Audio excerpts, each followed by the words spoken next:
Hello and welcome to the old Fliers. Many people consider aviation museums as institutions where iconic aircraft are acquired and displayed as static examples of aviation history. That is a worthy purpose. A few aviation museums go further than that. They have active restoration projects to source aircraft and return them to flying condition.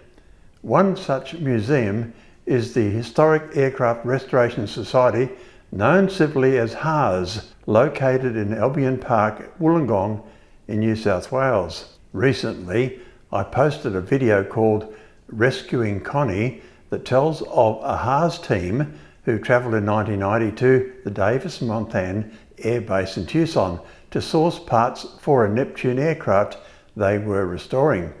Whilst there, they stumbled on a derelict Super Constellation. It had been sitting in the hot desert sun since 1977. Open and broken windows had allowed pigeons to roost inside, causing much fouling. It would take a Herculean and expensive effort to recover this aircraft. Super Constellations were historically significant to Australians. Our national airline, Qantas, bought 16. Let's have a quick catch up on that video. Okay, ready to start engines. Clear 4, starting 4.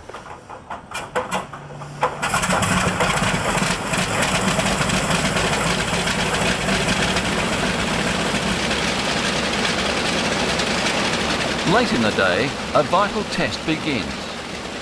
They've run all the engines before, but never with them so finely tuned, and never with the best set of plugs and fuel injectors. Starting 2.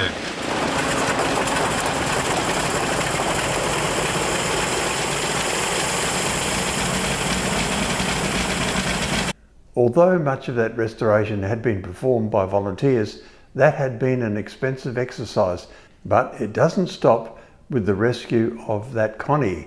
HARS is seeking donations and support for a project called Bring Home the Last of the Hot Rods, the Boeing 707-138B VH-EBM. To fly the Pacific in the early 1960s, airliners had to operate from short runways, such as Nadi in Fiji. To meet this requirement, Boeing shortened the fuselage on 707s by 10 feet, reducing the aircraft empty weight and having the added bonus of increasing the range with the standard fuel load. Boeings were able to do this with minor modifications because they were already building a very similar aircraft for the US Air Force that we now know as the KC-135 tanker. At the same time, engine technology was advancing rapidly and new generations of turbofan engines were fitted to the Qantas 707-138Bs with 18,000 pounds of thrust per engine, up from the 13,000 pounds of thrust of engines fitted to previous models of the B707.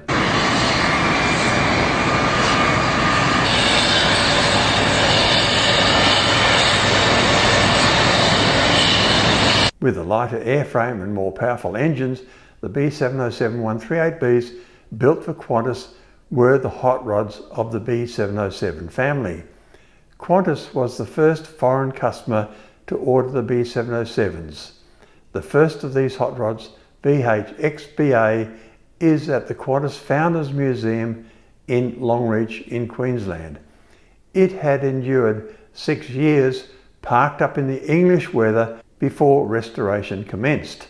VH-EBM, the City of Launceston, the last of the 707-138Bs, built for Qantas, came off the production line in 1964. Qantas sold it to Braniff International in 1969, and it went through various owners such as Frank Sinatra and billionaire Kirk Kerkorian.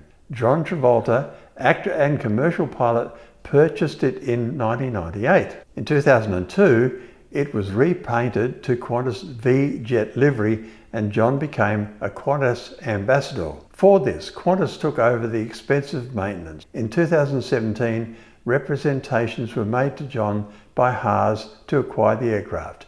He agreed to donate it to them. In a press release, he said, "The aircraft currently requires a lot of work to be restored to a safe flying state, and having seen firsthand the dedication and passion of people at Haas, I have no doubt this beautiful and historical aircraft will be flying again. Haas have an impressive track record of restoring historical aircraft, and I have personally flown in a Super Constellation that they restored to flying condition from almost nothing. I am hoping to be part of the crew to fly the aircraft to Australia, supported by well-qualified and experienced pilots and engineers. I am truly excited by this project and am just so pleased that this beautiful aircraft, for which I obviously have very fond memories, will continue to fly well into the future. John Travolta made sure that his beloved 707 was still cared for before maintenance commenced by having an engineering team visit it each month. Haas are fundraising the expected $1 million required to return VH-EBM to flying condition and fly it to Australia. A donation of $30 to buy a copy of An Affair with Connie would help preserve another icon of aviation history. For more information on this iconic aircraft, follow this link. Thank you for watching. Please like and subscribe if you haven't done so already. That would be appreciated. Even better, a donation of a few dollars would support our work.